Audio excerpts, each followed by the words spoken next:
Bonjour les Sungoviennes et les Sungoviens, c'est avec beaucoup de plaisir que je vous accueille sur la ligne Sungo pour une petite heure de discussion avec celles et ceux qui font notre territoire. Et aujourd'hui, on va se pencher sur le sujet des élections municipales. Alors les élections municipales, c'est évidemment pas pour tout de suite, c'est seulement en mars que nous allons l'année prochaine élire les maires et leurs équipes, mais il y a de la nouveauté. Dans cette élection, deux grandes nouveautés pour être précises, et c'est ce qu'on va vous exposer aujourd'hui, décortiquer tout ça en détail pour que vous soyez toutes et tous bien informés et surtout que vous soyez très sereins pour aller glisser votre bulletin dans l'urne dans quelques mois. Et pour discuter de tout ça, je suis entourée de trois Sungoviennes. D'abord à ma droite, Catherine Meister, qui est secrétaire de mairie à la mairie de Ferrette et qui va être notre Madame Élection aujourd'hui pour nous expliquer tout ça. Sylvie Ranger, maire de Fellbach, mais aussi grande technicienne des collectivités publiques qui pourra nous éclairer. Et puis Sabine Drexler, sénatrice du territoire, mais aussi conseillère départementale à la Communauté européenne d'Alsace. Peut-être c'est encore utile de le préciser, Communauté européenne d'Alsace, c'est la jonction du 67 et du 68 antérieurement. Et donc, pour démarrer, on se l'est dit, notre sujet aujourd'hui, c'est les élections municipales. Peut-être un petit rappel utile, ça se fait toujours du bien de se redire les choses. Les élections municipales, c'est l'élection qui voit la désignation des maires, de leur équipe, des conseillers municipaux. Ce sera l'année prochaine, en mars, les 12 et 29, si je me trompe, 26, si je ne me trompe pas. C'est tous les 6 ans, peuvent voter, je me tourne directement vers Catherine qui va confirmer tout ça. Tous les Français âgés de plus de 18 ans, mais aussi les résidents de l'Union européenne. On l'oublie des fois, les Espagnols, les Italiens, les Allemands, les Autrichiens, tous ceux-là qui habitent sur notre territoire peuvent aussi être candidats d'ailleurs et voter. Et donc cette année, de nouveautés, on va démarrer par le premier, le changement sur les règles de vote. Et alors, je me tourne vers vous, Catherine. Qu'est-ce qui va se passer? D'où on part et où est-ce qu'on arrive avec cette nouveauté? Donc le grand changement, c'est que les conseillers municipaux vont être élus au scrutin de liste à 2 tours. Donc c'est des listes qui vont comporter au moins autant de candidats que de sièges qui sont à pourvoir, en sachant qu'il y aura une tolérance de plus ou moins 2 candidats sur les listes. Donc on peut prendre l'exemple par exemple de Ferrette, où il y a 15 conseillers municipaux normalement qui sont à pourvoir, 15 sièges. Donc la liste pourra être de 13 ou 14, voire de 16 ou 17, ou alors de 15, le nombre qu'il faut. La grande nouveauté, c'est que comme ça sera un scrutin sur liste, sur la liste, en fait, on n'aura ni le droit d'ajouter de nom, ni de supprimer, ni de barrer. S'il y a plusieurs listes, il n'y aura pas le droit de faire de panachage. Donc, aucune modification et aucune rature. Donc, on prend le bulletin de la liste 1 ou de la liste 2, on en choisit un des deux et on ne touche plus à rien. Voilà. Fini le plaisir du stylo dans l'isoloir. C'est ça, voilà. Tout à fait. Je crois Sinon, le vote sera considéré comme nul. Ça, c'est peut-être une première chose à vraiment répéter et re-répéter. On ne rentre pas avec un stylo, on ne touche pas à son bulletin, même à la maison. Et on doit voter pour des gens aussi qui se sont déclarés. On ne vote pas pour quelqu'un qui éventuellement, on aurait envie de rajouter un nom. Ça, c'est terminé de chez terminé. Voilà. Alors, je vais me retourner vers Sabine, puisque vous êtes représentante du territoire à l'échelle nationale. Pourquoi ce changement dans la loi? Qu'est-ce qu'on a cherché à faire en faisant ça? Alors en fait, cette loi a été votée le 21 mai 2025 avec 3 objectifs. D'abord, d'harmoniser en fait les modes de scrutin entre les communes de moins de 1000 habitants et de plus de 1000 habitants. De renforcer évidemment la parité, puisqu'il faut savoir que pour l'instant, dans les communes de moins de 1000 habitants, les conseils municipaux ne comptent que 37% de femmes. Et on espère en fait avec cette loi répondre à la crise de l'engagement qui est réelle, qui concerne particulièrement les communes rurales et de favoriser également la cohésion entre les équipes. Il faut savoir qu'actuellement, en fait, les communes rurales ont connu beaucoup de démissions ces dernières années. Donc on a une vraie crise de l'engagement et on espère avec cette loi pouvoir y remédier. Du coup, vous avez dit en fait 3 choses. On va voter comme tout le monde en France, ce qui n'était pas le cas dans les communes de moins de 1000 habitants jusqu'à maintenant. On avait cette spécificité. Finalement, on s'aligne sur ce qui existe partout en France. Et puis, il y a 2 sujets qui ont émergé, mais on va y revenir progressivement dans notre discussion. La notion de parité, on va très vite en parler et on aura sans doute plus de choses à dire que sur la fin du stylo dans l'isoloir. Et puis, une crise globale de l'engagement. Je pense que dans la préparation de cet entretien, on peut se le dire tout de suite, c'est un sujet qui est remonté dans nos discussions. Donc, on pourra aussi en parler. J'ai envie de poser la question plutôt maintenant à Sylvie. Vous êtes maire, candidate à votre réélection. Oui. Est-ce que ça change quelque chose dans la manière de constituer une liste? Est-ce que ça a une influence sur la façon, sans même poser la question de la parité, est-ce que c'est plus compliqué, à l'approche de cette municipale, de faire une liste? Alors, je trouve que ça a un impact direct sur la façon dont on se prépare pour les prochaines élections, et parce que ça change profondément la manière de constituer la liste. D'une part, parce qu'il y a l'obligation de constituer une liste complète. Une liste incomplète ne sera pas, une liste incomplète sera refusée par les services de la préfecture. Auparavant, c'était pas le cas. On pouvait présenter une liste avec un nombre, peu importe le nombre. Pour reprendre l'exemple de Catherine, ça veut dire à Ferrette, 15 conseillers municipaux, oui. On doit déposer, si on est candidat, une liste de 13 ou 15, mais minimum 13. Avant, on pouvait être 2 sur une liste et se présenter à cette élection. Oui. Et je trouve que là, il y a une complication parce qu'il y a quand même une crise des vocations dans nos petites communes. Et on voit bien que ça a été difficile de mobiliser des volontaires, et je pense que ça ne sera pas plus simple à l'échéance de mars 2026. Et la deuxième composante qui change la donne, effectivement, l'obligation de constituer cette liste paritaire. Où là, je veux dire que le recrutement il devient plus stratégique. On a l'obligation d'équilibrer, et finalement, on ne peut pas prendre qui veut bien. Et avec le risque de peut-être de devoir refuser une candidature de quelqu'un, alors que ce soit homme ou femme, qui a envie de s'engager, qui a la disponibilité, les compétences, et à qui on va devoir dire non, désolé, j'ai déjà mon quota de femmes ou mon quota d'hommes. Ou un ancien conseiller municipal qui a fait ses preuves. Ouais. Aussi, oui, ça aussi. Oui. Donc ça oblige en fait là à anticiper, je trouve, bien plus tôt la préparation de la liste. Et en discutant avec d'autres collègues qui sont prêts à repartir, effectivement, déjà, depuis le début de l'été, on se pose la question de comment, avec qui. Donc ça, on anticipe beaucoup plus que pour les élections municipales précédentes. Et alors comment? On va un peu anticiper sur le sujet suivant, puis après on va quand même aller sur la parité, mais c'est quoi le comment? Comment on fait pour embarquer les gens? C'est quoi les arguments? C'est quoi la manière d'aborder? Alors, je pense que vous avez toutes les deux une expérience là-dedans. Alors la première des choses, c'est déjà de faire le tour de son équipe actuelle, essayer de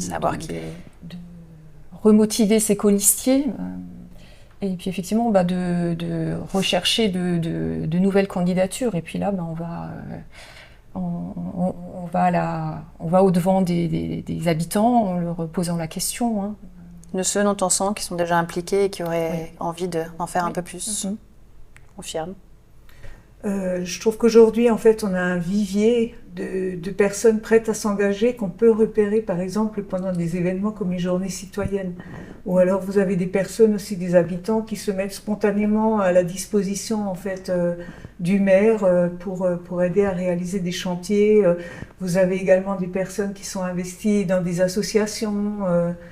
Il y a des indices, en fait, qui permettent d'identifier des personnes qui auraient envie d'y aller, et je crois que c'est vraiment le moment actuellement en fait d'aller vers des personnes comme cela. Après, il y a aussi des personnes très investies dans la vie du village et dans la vie associative, mais qui n'auront pas du tout envie de s'investir dans la vie politique de la commune. Donc effectivement, il y a un vivier, mais tous ces gens-là ne sont pas forcément enclins à aller plus loin. Il y a un vivier. Mais c'est une base, effectivement. On va peut-être justement rentrer dans le vif du sujet. Un vivier et aussi un vivier de femmes. Et qu'est-ce qui fait qu'on n'y va pas? Et je vous propose qu'on continue notre fil d'explication du changement de mode de scrutin, puis on reviendra sur tous ces sujets-là au fur et à mesure de notre discussion.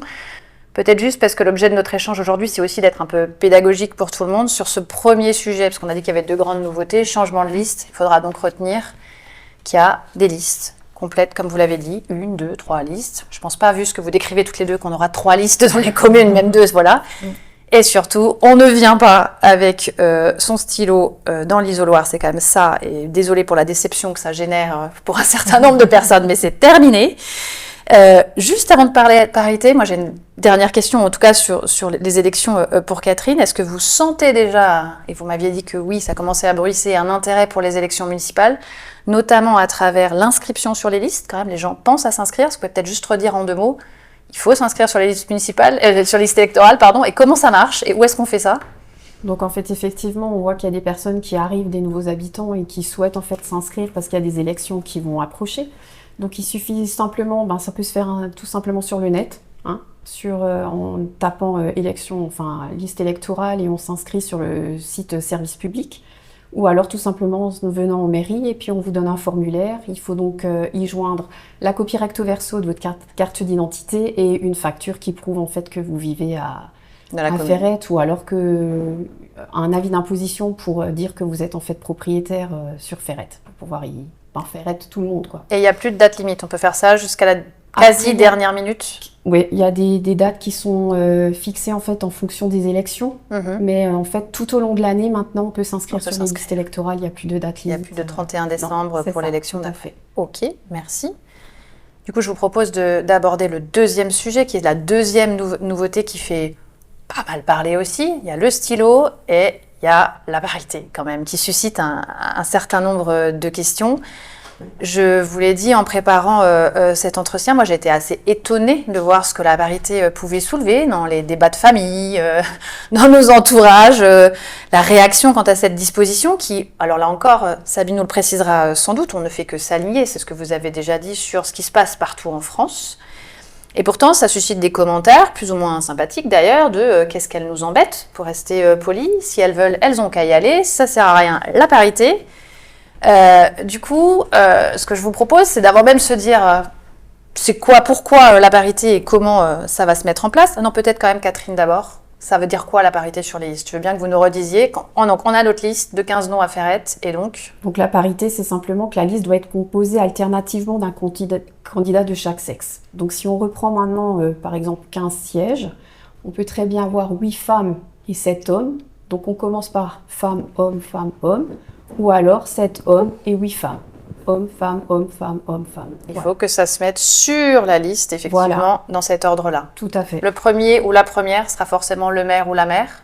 Non, pas forcément sur la liste qui sera donnée pour les votes. Et est-ce que donc le deuxième, troisième, quatrième sur la liste ne sont pas forcément les futurs adjoints? Non, non plus. Ça se décidera après, dans un second temps, au moment du vote du conseil municipal. C'est ça, tout à fait. Et je propose qu'on réponde tout de suite à la question qu'on évoquait en aparté avant et qui suscite beaucoup aussi de questionnements, en tout cas dans les rues de Ferrette. Si le maire est un homme, au hasard, le premier adjoint sera un homme, une femme, quelque chose est déterminé par la loi? Non. En fait, il y a le maire peut être un homme ou une femme, et après, le premier adjoint peut être un homme ou une femme. Par contre, après, la liste des adjoints, ça sera au niveau de nouveau de la parité. Donc, si le premier adjoint est un homme, le deuxième adjoint sera une femme. Voilà. Ça étant voté on élit une liste, et après, le conseil municipal se réunit et désigne le maire et ses adjoints. Donc, le maire sera désigné personnellement, la personne. Par contre, les adjoints, ça sera une liste qui sera présentée au niveau du vote. Votée par les ensembles des conseillers municipaux. Et là encore, si on a deux listes, on peut imaginer qu'il pourrait y avoir un débat au sein du conseil municipal sur qu'ils deviennent des adjoints. Mais bon, ça aussi, oui. Encore faut-il effectivement qu'on ait des listes. Et donc, quand s'est posé la question de nous réunir, là, toutes les quatre aujourd'hui, c'était expliquer la parité. Et on se disait que pour expliquer la parité, il faut d'abord se dire effectivement le pourquoi. Pourquoi on a besoin de cet outil de la parité ? Parce qu'il y a quand même encore une situation effectivement d'inégalité entre les représentations des hommes et des femmes. On se dit on oublie souvent qu'on est dans une démocratie représentative. Le vote doit permettre qu'au sein d'un conseil municipal, d'une assemblée, du Sénat, on représente exactement le village ou la société. Donc ça veut dire on essaye d'avoir différents profils de métier, on essaye d'avoir différents profils d'âge. Et puis normalement, une représentation homme-femme, on est dans la population française presque 52% de la population, et Sabine a commencé à le dire, 37% dans les conseillers municipaux, 36% à l'Assemblée nationale, j'ai vérifié, on est en recul. Donc on sent bien qu'il y a quand même un truc qui achoppe. Pourquoi les femmes passent pas le pas, ou pourquoi les femmes trouvent pas leur place. Et donc moi je voulais juste qu'on refasse un peu une base de constat, qu'on explique, ou vous expliquiez. Finalement, c'est quoi être une femme, notamment dans une situation élective? Comment est-ce qu'on s'y retrouve? Et pour rigoler un peu, se dire comment est-ce que vous avez des petites anecdotes pour bien montrer? Parce que moi, j'étais très étonnée que les gens ne comprennent pas ça, que finalement, c'est pas simple. Pour lancer les choses, je dirais qu'il y a encore 3 semaines, bien qu'étant plus si jeune que ça, et en situation de responsabilité. Un homme m'a dit, mais vous savez lire un plan technique, c'est magique, vraiment, j'ai une femme qui sait lire un plan technique. Quand on est femme sénatrice, est-ce qu'on peut arriver de se dire, mais qu'est-ce qu'elle fait là, elle? Est-ce que ça vous est arrivé? Alors écoutez, pas en tant que sénatrice. Voilà, je vous l'avouerai. En fait, pas en public en tout cas. On va dire que les choses peuvent peut-être se passer de manière plus insidieuse. En fait, j'ai eu quelques expériences désagréables qui étaient finalement toujours les mêmes. C'est que je me suis retrouvée confrontée à des collègues qui vont en fait s'approprier votre travail. Voilà, et donc ça arrive quand même assez régulièrement. Alors en fait, il faut savoir que quand on est une femme et qu'on a l'habitude de travailler beaucoup parce que c'est naturel pour nous et pas forcément de se vendre, vous allez avoir en fait des collègues qui vont capitaliser sur votre travail à vous, voilà, et se faire valoir à partir des éléments que vous avez, de dossiers que vous avez approfondis. Donc ça, c'est quelque chose qui m'est déjà arrivé plusieurs fois. C'est un exemple que je trouve très intéressant parce qu'il y a beaucoup de femmes, en discutant, qui racontent régulièrement que quand on est dans une assemblée mixte et qu'une femme dit quelque chose mais le dit peut-être prudemment, en doutant de ce qu'elle dit et pas forcément avec une très grosse voix, il arrive qu'on ne l'entende pas, mais que la personne assise à côté d'elle, des fois un homme, reprenne l'idée et que tout le monde dise « Ah, c'est génial, personne ne nous avait jamais dit ça ». Et ça, je trouve que c'est un très bon exemple. Sylvie, est-ce que c'est un sujet d'être devenue une femme mère dans le Sungo? Je rejoins un peu ce que vous venez de dire toutes les deux. C'est que je trouve qu'en réunion ou lors des débats, un homme a une voix qui s'impose davantage, une voix qui porte plus, et où il y a peut-être aussi moins d'hésitation à prendre la parole. Et notre voix est plus faible en intonation, ou alors si on est un peu stressé, elle va monter dans les aigus. Et alors ça crée un petit malaise, personnel, ouais. Bien sûr. Hein. Ou alors peut-être on ose moins alors prendre la parole. Et alors, est-ce que ça a été un frein à porter une candidature? Ou est-ce qu'il y a d'autres freins à une candidature, d'autres freins de manière générale à se dire « Allez, j'y vais ». Je pense qu'il y a deux choses en fait. Vous pouvez avoir des freins, on va dire, matériels qui sont réels en termes de disponibilité pour une femme, notamment une femme jeune qui a encore des enfants, qui a encore une profession. Il faut avouer en fait que les choses sont plus difficiles dans ce cas-là parce qu'on a des charges domestiques, on a aussi l'esprit occupé finalement par ce qu'on va faire, par ceux qui sont à la maison pendant qu'en fait on n'y est pas. Et ça c'est une réalité pour les femmes qui n'est peut-être pas la même chez les hommes. Ensuite, il peut y avoir également des freins qui rejoignent ce que tu as pu dire, Sylvie. Peut-être un manque de confiance en soi que peuvent avoir les femmes par rapport à des hommes qui vont peut-être moins douter d'eux. Voilà, à compétences égales. Ouais. Voilà. Alors, c'est intéressant parce que j'ai trouvé, juste au passage, ce que vous dites sur la partie domestique. On laissera les gens dans la salle faire un peu de calcul mental, mais j'ai retrouvé cette stat hier. Une femme passe 3h26 par jour à s'occuper de sa maison et de toute la logistique et des enfants, versus 2 heures pour un homme. À la fin de l'année, c'est sûr qu'ils ont un chouille plus de temps libre que nous pour avoir quelques activités, mais la confiance en soi. J'ai retrouvé une interview de Sylvie en 2021, quand vous êtes devenue mère, dans les DN, avec cette phrase assez géniale, je n'ai rien prémédité. Et ça m'a fait penser à Nicolas Sarkozy qui avait dit, quand il avait été candidat à l'élection présidentielle, j'y pense tous les matins en me rasant. Est-ce que c'est pas ça aussi la différence? Un homme va moins se poser la question d'être candidat. Allez, on va pas faire de généralité, évidemment, on met pas tout le monde dans le même panier, mais doute moins de sa capacité à, là où vous êtes peut-être posé beaucoup plus de questions avant de devenir mère. Et oui, pardon. Évidemment, se poser déjà la question de l'impact que ça aurait sur la vie de famille. Ouais. Donc avant de se lancer, ça fait l'objet de beaucoup de discussions avec mon mari et avec les enfants, parce que la réalité c'est quand même qu'après on est beaucoup moins à la maison. Et il faut que la famille soit d'accord, il faut que la famille suive. Et après, en tant que maman, il faut aussi déculpabiliser au quotidien, d'être moins présente et moins disponible surtout pour les enfants et puis pour l'ensemble des autres tâches. Et faut dire qu'avant d'y aller, enfin avant de se présenter, avant d'être candidate, il faut aussi qu'à la maison, enfin il faut que la vie de famille, j'ai envie de dire, il faut que tout roule.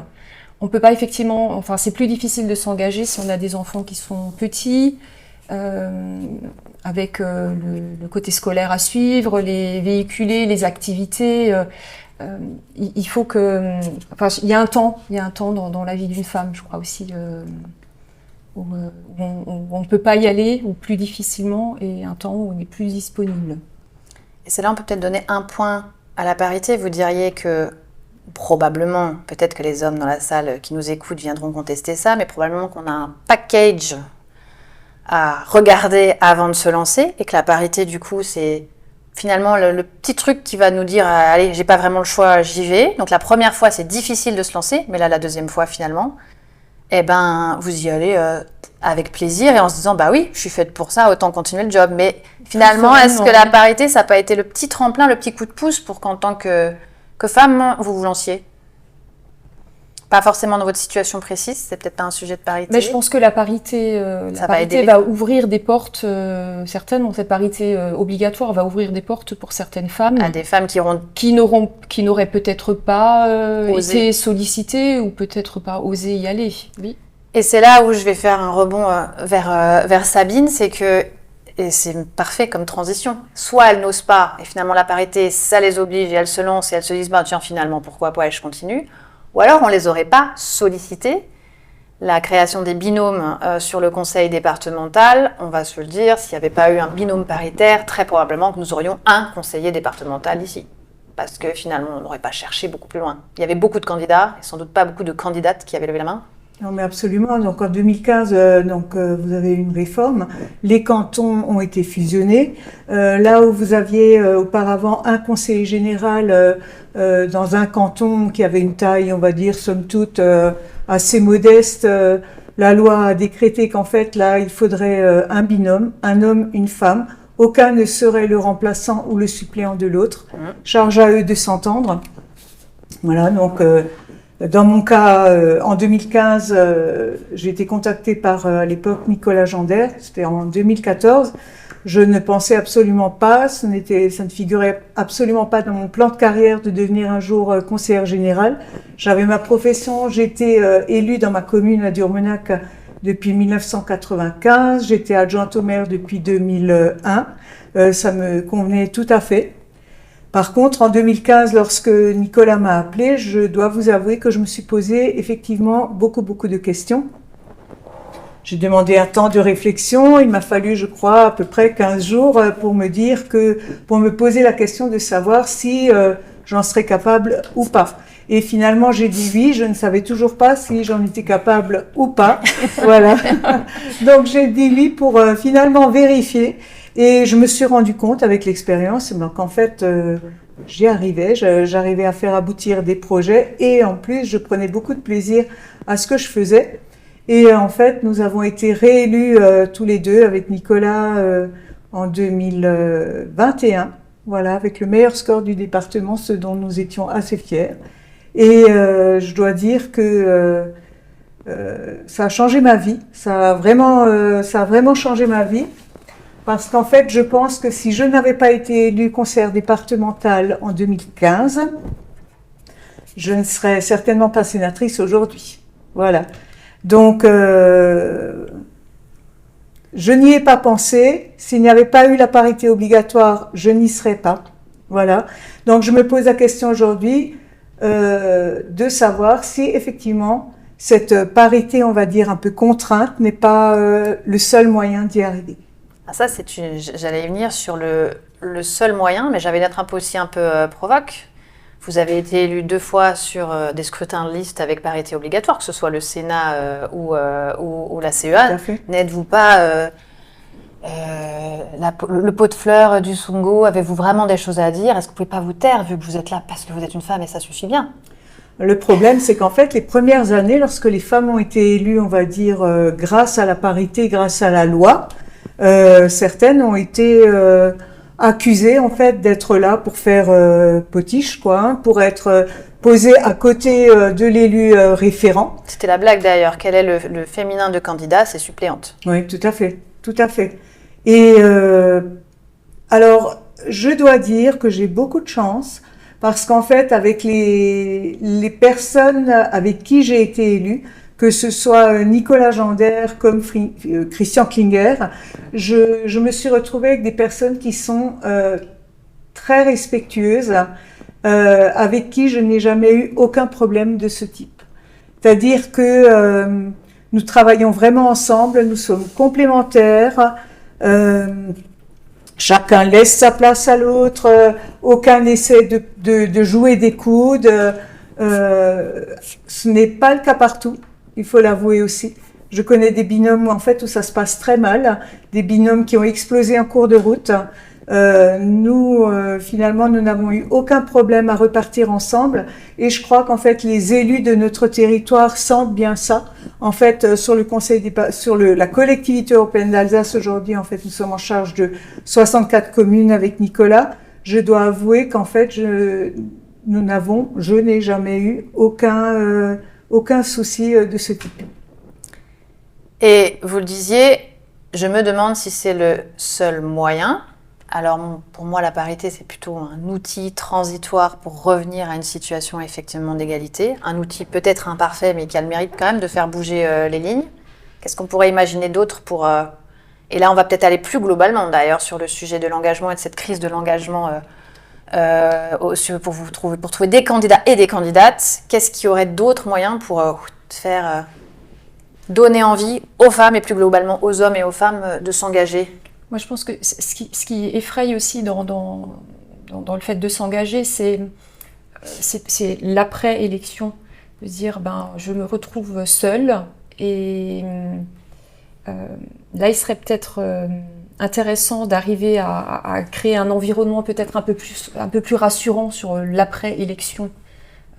Peut-être avec une référente élue, avec un peu d'expérience, qui pourrait accompagner une femme élue qui démarre pour échanger, partager les expériences, et puis il faut aussi partager ce qui peut nous préoccuper, ou la façon d'appréhender certaines situations, et même d'être introduite dans le milieu politique. Je pense aussi que le fait de préparer, d'avoir un scrutin de liste avec des listes complètes va obliger, on va dire, les équipes à travailler ensemble avant et que ça va créer une cohésion entre les membres de la liste avant. Le souci, c'est qu'en fait, si une femme se retrouve seule, élue ou alors juste à 2 ou 3, le risque, c'est qu'elle puisse être isolée. On va dire que les hommes finalement prennent toute la place et qu'on les relègue à des postes un peu, des missions un peu subalternes, voilà. Alors qu'en fait, si on prépare une liste ensemble, les femmes peuvent revendiquer, on va dire, peut-être des délégations plus importantes. Hein. Donc ce travail de cohésion, finalement, de préparation de ce qui peut être fait, de projet. Ce travail de projet peut être préparé en amont et je pense que ça peut être une bonne idée finalement dans l'intérêt de la commune, finalement, dans l'intérêt des femmes aussi. D'embarquer tout le monde. D'embarquer tout le monde. Et puis vous avez dit quelque chose avant de très important et je pense à des discussions qu'on a eues toutes les trois aussi en préparant ce moment, c'est je ne me sentais pas capable, mais il faut peut-être aussi dire aux femmes comme aux hommes que quand on embarque une aventure municipale ou autre, on apprend. On rencontre, c'est au contact des autres. Je crois que Sylvie m'a dit j'ai rencontré plein de gens, c'est passionnant. Ça, faut le redire, faut le dire aux futurs candidats, c'est passionnant. Oui. Et puis on a le droit de pas savoir. Vous aussi, vous m'aviez dit, Catherine, en fait, j'ai pas d'antériorité, c'est ma première élection. Je ne sais pas, mais en fait, vous montez à bord et personne n'est plus bête qu'un autre et tout le monde peut apprendre. Et on a le droit d'apprendre, on a le droit de pas savoir. On a le droit de pas savoir quand on devient mère ou pas. Mais je crois qu'on se met aussi la barre très haut. Et c'est peut-être là aussi d'être une femme. C'est-à-dire qu'on a peut-être l'impression de devoir plus vite et plus fort montrer qu'on est à notre place. Et on n'a pas le droit à l'erreur. Oui. On n'a pas le droit de dire une connerie. Et paradoxalement, je trouve, alors par rapport à mon expérience, qu'on est des fois, plutôt souvent, les femmes sont plus critiques envers une femme élue que le serait peut-être un homme. Possible. Quelle pression Je sais pas si tu as déjà, Sabine, Après, ouais. rencontré la même chose. Oui, tout à fait. Que la solidarité Je n'est pas me dis forcément là. peut-être certaines réflexions que j'ai eues ou remarques, je dis un homme ne me les aurait peut-être pas faites. Ah oui, bah alors de toute façon, on l'a dit et je pense que c'est important de le redire, on ne met pas tout le monde dans le même package. Bien sûr. Et la bienveillance peut venir autant des hommes que des femmes, comme la malveillance autant des hommes que des femmes dans ces parcours particuliers que vous avez pu avoir, je confirme tout à fait. Moi, je voulais savoir quelle pression se met Catherine sur les épaules pour monter ces futures élections, vu que c'est les premières affairettes pour vous. Est-ce que c'est le gros stress, justement? Est-ce que vous vous mettez une pression très très forte là? Parce que j'ai senti quand même, quand on a préparé, que c'est la première. Ouais, enfin, on en a déjà fait une, nous, juste pour un conseiller, c'est pas pareil, mais après, de toute façon, on suit les procédures, les directives de la préfecture. Et puis, on a toujours les adjoints, le maire qui sera là pour nous aider, nous conseiller. Après, on a un bon cercle de secrétaires de mairie entre les villages où on s'entraide aussi. Après, on ne se mettra pas plus la pression. C'est sûr que c'est stressant de savoir aussi pour les secrétaires de mairie où est-ce qu'on va. Puisque tout va changer si le maire ne suit pas. Ou, voilà, c'est aussi ça qui nous préoccupe au niveau professionnel. Mais autrement, non, tout se passera bien.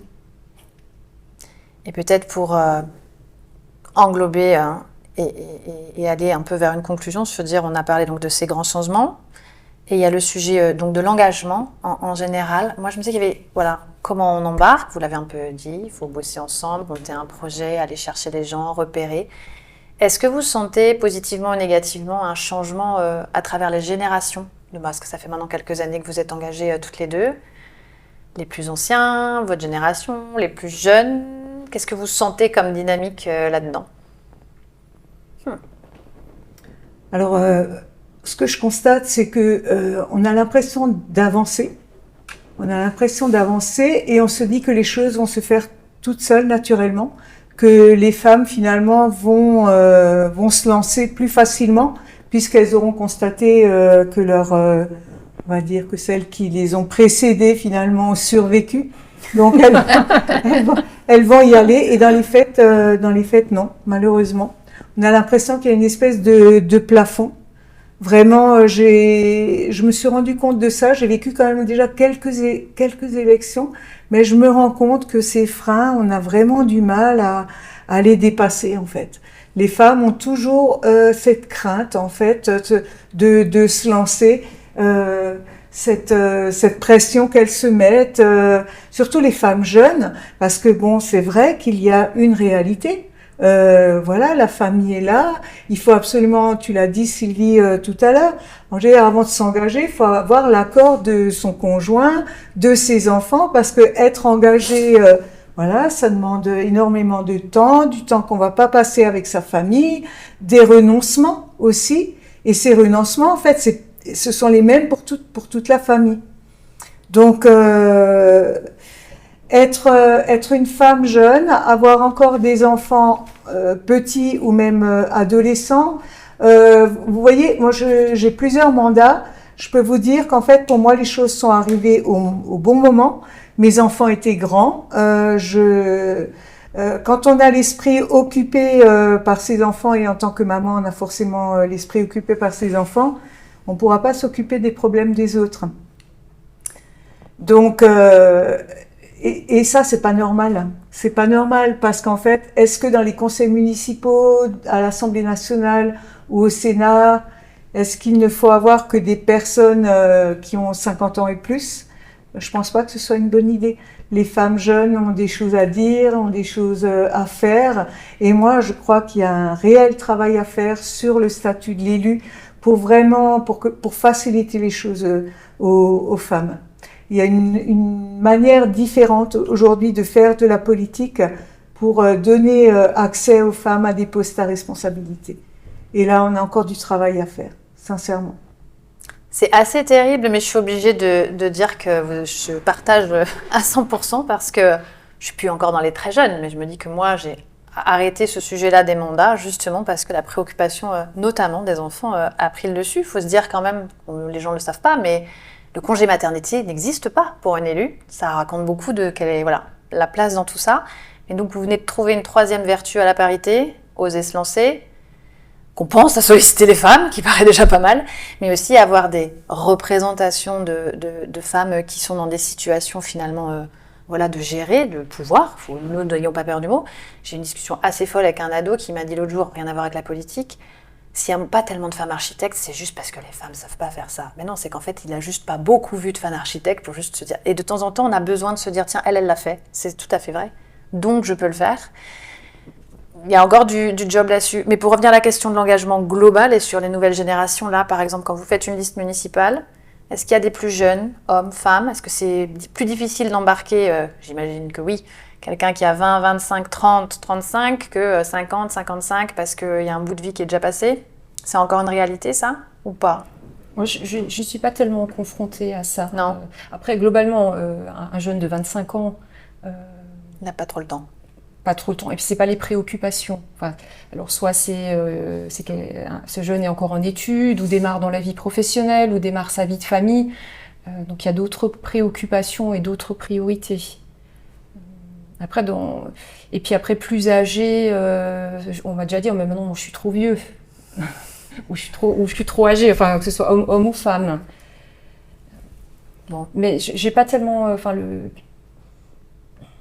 Dans la recherche, je peux pas dire que ce soit plus compliqué, jeune, moins jeune. Non, vous cherchez les gens qui ont l'appétence avec... qui ont envie de s'engager. Envie de s'engager, oui. Ok. Moi, je pense que dans les communes, tout le monde a sa place. Franchement. Des jeunes, des personnes plus âgées, des femmes, des hommes, on a vraiment besoin de tout le monde. Et en tant que maire, en fait, accepter que chacun donne ce qu'il peut donner finalement. Oui, et de ne pas demander la même chose à tout le monde non plus, parce que, comme vous le disiez, il y a des moments de vie et il faut trouver... Mais c'est un jeu d'équilibriste quand même que vous faites là aussi. Trouver... c'est aussi un travail de chef d'équipe qui ne doit pas être simple tous les jours. Oui. Oui. C'est un oui qui en dit beaucoup. Je crois qu'on a bien fait le tour des sujets. Est-ce qu'on a un peu expliqué le cadre, rentré un peu dans le détail? Est-ce que vous souhaitez ajouter quelque chose avant qu'on sollicite peut-être quelques questions dans la salle du public? Catherine, Sylvie? Mais moi, je voulais peut-être juste dire, c'est quelque chose que je m'étais noté, que cette parité imposée là, il faut pas la voir non plus comme une guerre, une guerre entre hommes et femmes. Que c'est pas ça la finalité de cette parité, qu'il faut plutôt le voir comme une porte là qui s'ouvre et qui va nous permettre de travailler autrement et ensemble. En fait, je peux témoigner de ce qui s'est passé en fait en 2015 au conseil départemental du Haut-Rhin quand on a été élu et que tout à coup 50% de femmes sont arrivées au conseil départemental. Les services nous ont dit enfin il y a du monde pendant les réunions de commission. Donc voilà, en fait, les femmes sont plus travailleuses, il faut le dire. Il faut le dire. On a une autre manière de faire les choses. Peut-être qu'on se donne davantage. C'est peut-être pour ça aussi qu'on hésite à y aller, parce qu'on sait ce que ça veut dire que de se présenter. On sait très bien qu'en fait, le jour où on sera élu, on se donnera à fond. Et voilà, moi je crois que les femmes peuvent énormément apporter à la société, si tant est qu'on prenne en fait en compte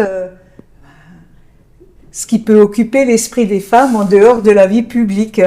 Hein, et là, je crois qu'il faut absolument pouvoir statuer. Alors, il y a un texte qui est en cours actuellement sur le statut de l'élu, qui devrait revenir en fait au Sénat avant les prochaines élections, qui devrait faciliter en fait les choses, de donner davantage de facilité aux femmes de s'engager, aux hommes aussi d'ailleurs, hein, puisqu'on a cette crise de l'engagement dont vous parliez tout à l'heure. Voilà. En tout cas, ce que je peux dire, c'est, je le dis aux femmes, je le dis aux hommes, allez-y, franchement, être élu, d'accord, ça prend beaucoup de temps. Après, chacun donne le temps qu'il veut, mais alors je veux dire, ça donne sacrément du sens. Ça peut donner aussi du sens à la vie, et quand on arrive à faire avancer des dossiers, faciliter la vie aux gens, eh ben, je peux vous dire que ça vous rend heureux aussi, quelque part, vous-même. C'est vrai. Bah, si avec ça, ils n'ont pas envie d'y aller. Et ben, merci Sylvie, parce que j'avais noté sur mon papier Que la parité, effectivement, c'était un outil et que c'était une porte qu'on n'avait peut-être pas vue, qu'on n'avait pas osé ouvrir et que ça devait accompagner simplement un mouvement et qu'évidemment, c'était pas du tout dans une guerre. Enfin, voilà, ce que vous avez dit bien mieux que moi. Je vais du coup me tourner, sauf si Catherine, je suis sûre que vous avez quelque chose à dire. Non, rien d'autre. Je me tourne du coup vers Hugues qui est dans la salle avec les personnes qui suivent cet échange. Est-ce que quelqu'un souhaite, évidemment en toute bienveillance, oula, on a un bel écho, poser une question à nos panélistes? Désolé pour l'écho. C'est bon. C'est bon. Alors, je me tourne vers les spectateurs. C'est très près. T'es très près de bas, là.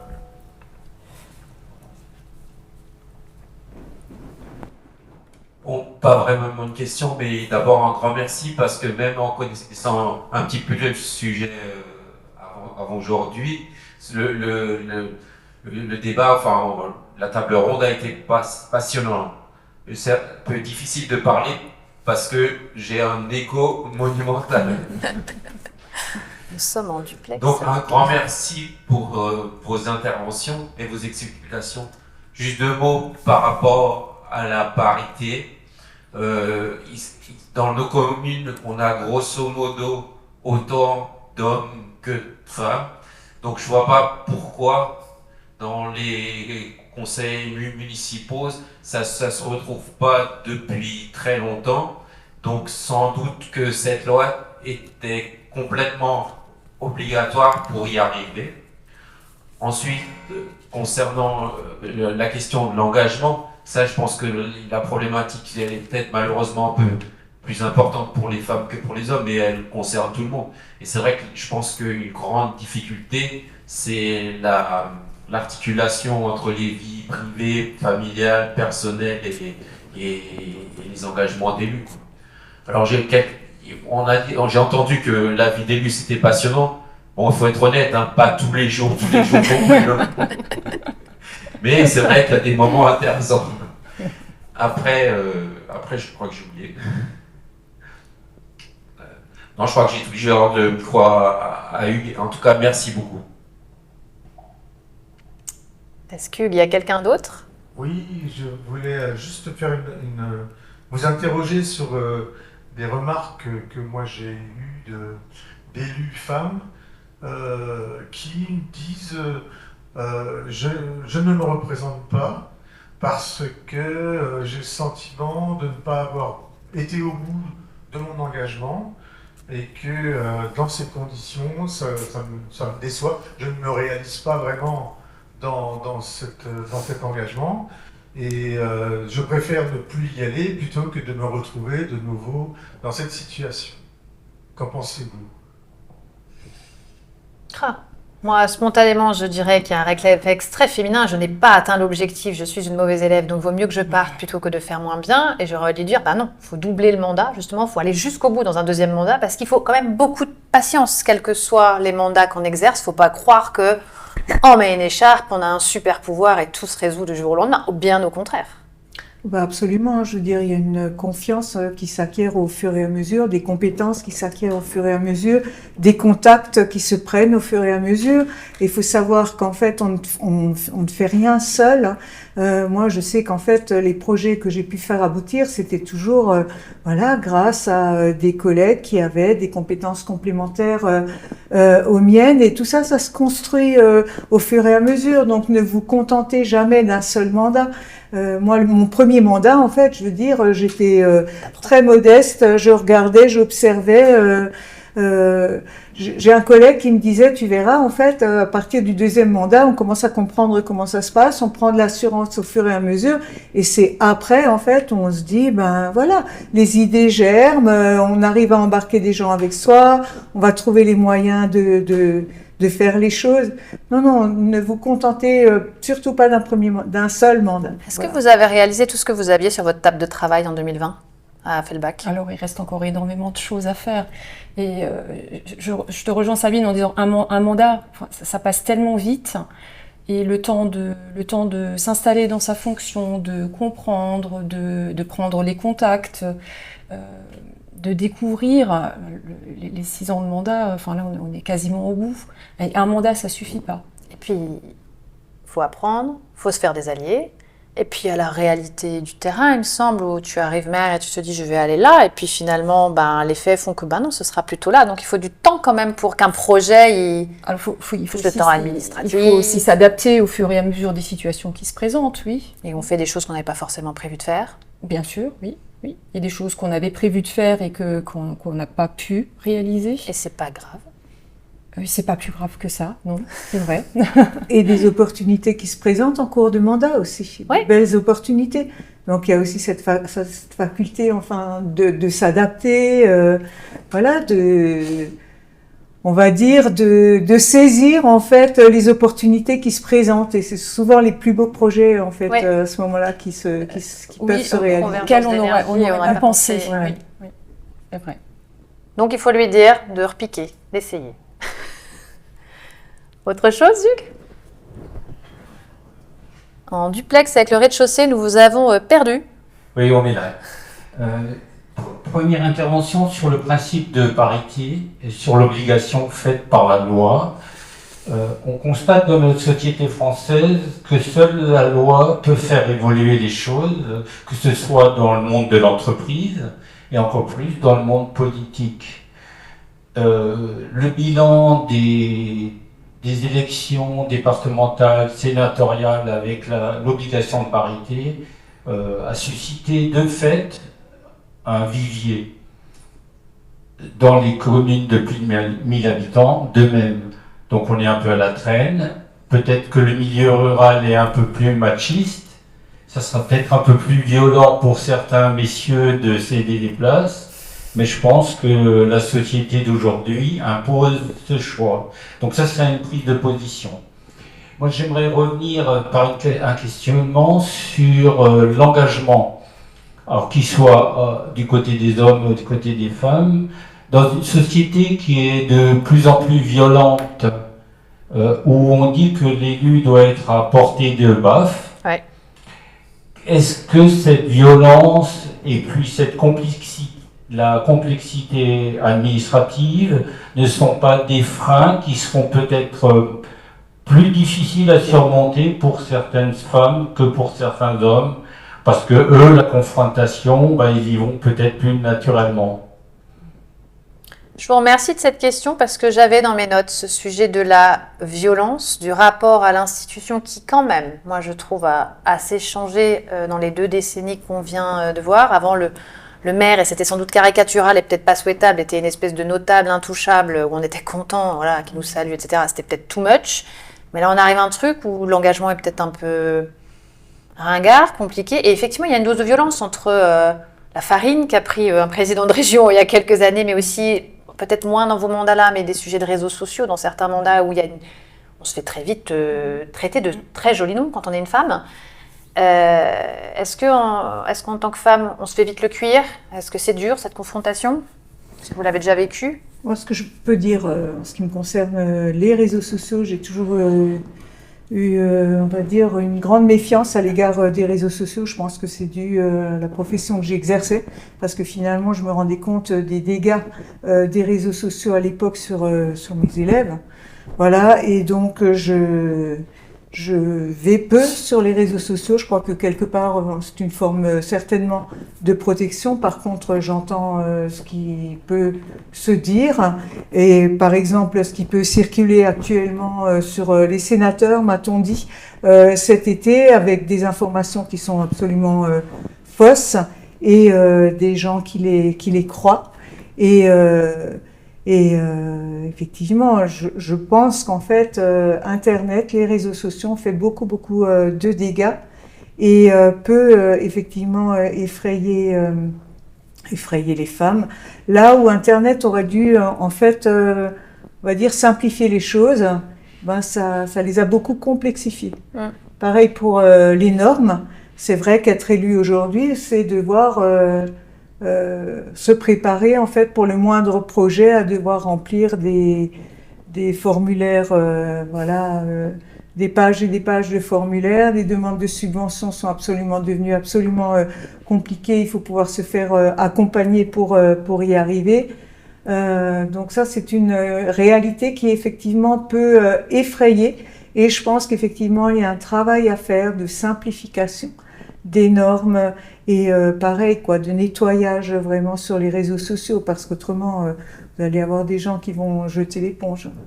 C'est clair. Et dans la relation, alors au-delà réseaux sociaux, interpersonnels, ça vous est déjà arrivé d'être dans ces situations, on va dire, d'agressivité verbale, physique, souvent ça peut un peu... Alors, pas physique, mais verbal, oui, ou des remarques.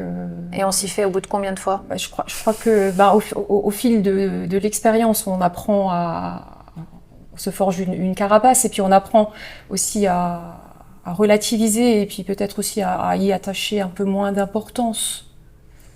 Oui, c'est-à-dire parce que sinon ça empêche d'avancer. Oui. Ça s'empêche pas de dormir au bout de la 3e, 4e fois aussi. Et 10e fois, je pense. Ouais. Oui, mais c'est certain ce que disait monsieur. Je pense que c'est un sujet pour les hommes comme pour les femmes. C'est jamais très sympa de se faire alpaguer. D'autant qu'on y met vraiment, enfin, toute notre bonne volonté dans notre mission d'élu, toutes nos compétences, notre temps, et alors, sans dire que tout ce qu'on fait. Oui, tout à fait. Effectivement, hein, mais il y a une façon de le dire. Mais à contrario, si c'est une situation compliquée pour un homme comme pour une femme de se faire un peu secouer, peut-être je me trompe, mais je me dis qu'en tant que femme, par contre, ça t'apprend à aller répondre, là où on n'était peut-être pas forcément armé avant pour aller dire maintenant stop, se défendre. Sans doute aussi. Je pense que là, on a des choses peut-être à s'apprendre entre femmes, pas toutes non plus. On apprend aussi parce que, je dis, en tant que le maire, on est l'interlocuteur de proximité. Ça, c'est des mots qu'on entend souvent. Et les habitants, quand ils ont des frustrations, qu'ils se sont énervés, forcément, on est en première ligne. Donc, je comprends souvent le mécontentement de certains ou les réflexions de certains. Et ils ont besoin de l'exprimer à quelqu'un. Oui. Et donc, il faut aussi apprendre à ne pas le prendre forcément de façon personnelle. Et de se dire que là, on représente finalement, on est dans notre rôle d'élu et puis d'être celui ou celle qui va transmettre cette information ou cette remarque au bon endroit. Oui. Je crois qu'il y a un grand intérêt aussi à communiquer sur ce qu'on fait, sur notre rôle. En fait, j'accueille toutes les semaines quasiment des gens au Sénat qui me demandent des visites. Donc j'ai toutes les semaines des Sungoviens qui viennent me voir, des classes aussi. Quand je suis invitée, en fait, je me rends à chaque fois à ces invitations quand j'ai l'occasion d'expliquer notre travail. Parce que pour montrer finalement qu'être sénateur, c'est pas ce qu'on dit sur les réseaux sociaux. C'est pas ce qui circule, toutes ces fausses informations. Être sénateur, c'est certes un travail, à Paris, un travail législatif, mais c'est aussi toutes les semaines, chez nous, dans nos permanences, en fait, des habitants que l'on accueille et que l'on aide. Et ce travail-là, on va pas s'en vanter. On va pas les raconter sur les réseaux sociaux qu'on a aidé Monsieur X, à trouver une solution pour sa maman malade. Et ça, c'est un travail également des élus. Mais je pense, peut-être on va redonner la parole à la salle qui a d'autres choses à dire, mais il y a un discrédit aussi dans la période. On entend effectivement les sénateurs, les parlementaires, ils croquent, ils font rien, tout ça, etc. Et je trouve un boulot hyper intéressant à faire avec les gamins, et c'est ce que vous faites finalement au Sénat. Et je trouve la journée citoyenne aussi dans nos communes est hyper intéressante de ce point de vue-là, juste de leur communiquer ce truc de, une fois de temps en temps, tu rejoins le collectif. Et peu à peu, tirer un fil autour des notions d'intérêt général, d'engagement, c'est un truc sympa et qui en plus amène un plus à tout le monde. Il y a un gros boulot là-dessus, sans doute pour nous, dans les années qui viennent. Est-ce qu'il y a encore une question? Oui. Parce que si vous nous lancez, nous après, on ne s'arrête plus. Catherine, il ne faut pas hésiter. C'est très éclairant. Je pense que vous avez prouvé que les femmes sont compétentes. J'avais une question très simple. Vous avez souligné la difficulté apportée par les nouveaux éléments contraignants, on va dire, pour constituer les listes. Donc la complétude de la liste et puis la parité. Concrètement, qu'est-ce qui se passe si dans une commune, une liste complète n'est pas proposée? Alors, puis-je vous avouer que j'ai relu la loi hier soir et que je me suis pas trop attardée sur ce bout-là. Si vraiment il y a une liste qui n'est pas complète, il me semble, je regarde Catherine, le vote peut quand même avoir lieu et il y a des dispositifs d'élection partielle qui peuvent se tenir dans un second temps, mais il me semble que c'est au préfet de prendre une décision. Je vous propose que nous googlisions la loi quand on se retrouvera tous après pour aller chercher cette disposition, à moins que l'une de vous sache. En tout cas, je sais qu'il y avait de fortes inquiétudes en fait, voilà, sur la présence de candidats dans certaines communes. Et c'était des inquiétudes qu'on avait il y a quelques mois. On se disait, oh là là, tout le monde démissionne, personne ne veut y aller. Et en fait, plus on approche des élections, plus je me rends compte finalement, et c'est même assez rassurant, que les gens veulent y aller, qu'il y a quand même cet intérêt pour la commune, peut-être cette volonté de relever des défis là, actuellement. Voilà, les choses sont difficiles, mais peut-être que c'est vraiment le moment de se serrer les coudes, d'essayer de se battre. C'est un défi, et j'ai l'impression en fait que On y arrivera. On y arrivera. Tout Mais à fait. le En cas tout cas, moi, je veux vraiment y croire. Mais le cas est prévu par la loi, il y a une disposition particulière si jamais ce n'était pas le cas, mais je suis assez moi aussi optimiste comme Samine. Souvent quand on se rapproche de l'élection finalement, les candidats, les candidates émergent, mais le cas est prévu par la loi. Désolée de ne pas pouvoir vous le préciser mieux à ce stade. Et dans le même fil technique, s'il y a énormément de bulletins nuls ou d'abstention, enfin Ah non, ça c'est... suffrages exprimés, y a-t-il des quotas, des choses comme ça? En fait, les nuls ne sont pas comptabilisés comme des suffrages exprimés. Donc déjà, tu les déduis du calcul. Et de toute façon, il faut que la liste ait une majorité absolue au premier tour, sinon on passe au second tour où on est dans une majorité relative. Donc oui, on peut se retrouver avec un conseil municipal qui finalement n'est élu que par 17-20% de sa population. Vous me corrigez, hein, mesdames, si je raconte des bêtises, mais c'est ça, c'est comme ça que ça se passe aujourd'hui. Donc tous les gris-gris, les dessins ne serviront vraiment à rien, parce qu'en plus, officiellement, il n'existe vraiment pas, ce sera comme un bulletin blanc. Pardon, comme un bulletin blanc, comme quelqu'un qui ne s'est pas exprimé, donc ils ne sont même pas comptabilisés officiellement. Pour le redire autrement, pour être clair, s'il y a 100 personnes qui votent et qu'il y en a 20 qui font des dessins ou qui font des bulletins nuls, on considérera 80 suffrages exprimés et c'est là-dessus que se fait le pourcentage pour définir le nombre de voix données à une liste. J'ai perdu tout le monde. Y a-t-il une autre question? Non, je pense que tout le monde, tous ceux qui souhaitent poser des questions se sont exprimés, donc ceci termine le vote. Non, Je vais peut-être relayer une question que se posait récemment en fait un collègue sénateur corse qui me disait en fait chez moi les têtes de liste sont assez inquiets parce que j'ai des villages en fait où il n'y aura pas suffisamment d'hommes pour les prochaines élections. Eh bien, c'est bien. Je vais quand même vous proposer toutes les trois. Est-ce que ce sera votre mot de la fin, Madame la sénatrice? Tout à fait. Peut-être vous deux, Catherine, Sylvie, un mot de la fin. On s'est dit, allez, c'est passionnant, alors il faut y aller. Moi, j'ai envie de dire, alors, femme ou homme, hein, allez-y, c'est une mission passionnante. Catherine? Oui, l'engagement, oui. Et puis après, nous, on le vit au quotidien en tant que secrétaire de mairie. Et puis c'est vrai que, je pense que c'est un très bel échange qu'on a quotidiennement avec les élus, quoi. Ceci est un message subliminal pour les futurs candidats ferratiens. Trouvez-nous des candidats et des candidates sympas, parce que sinon le quotidien de Catherine va être très très dur. Non, mais c'est vrai qu'on travaille beaucoup ensemble, quoi. C'est Ouais. vrai que, voilà, comme vous disiez, l'engagement, il est très présent. Eh bien, merci beaucoup à vous trois. C'était franchement un très très bon moment passé avec vous. Eh bien, on espère qu'on a pu, en tout cas, amener une petite pierre à l'édifice de vos réflexions sur les prochaines municipales. Merci de nous avoir suivis et rendez-vous sur la ligne Sungo, câble, et sur le câble sur Canal Est pour d'autres débats et d'autres émissions. Merci beaucoup.